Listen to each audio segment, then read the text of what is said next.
Hello friends, welcome to R DSR blog. তো আমের season তো প্রায় চলেই গেল।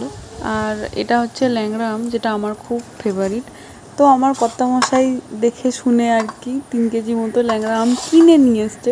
এটাই খারাপ লাগছে যে আমটা আগেতে আমরা ঝড়ে কুড়োতাম, এত আমাদের পাশের বাড়ি কাকুদের কাছে এত বড় বড় ল্যাংড়া আম ঝড়ে মানে বিছিয়ে পড়ে থাকতো। আমরা সেই ঝুড়ি করে বস্তা করে থলে করে বইতাম আর কি, এমন অবস্থা।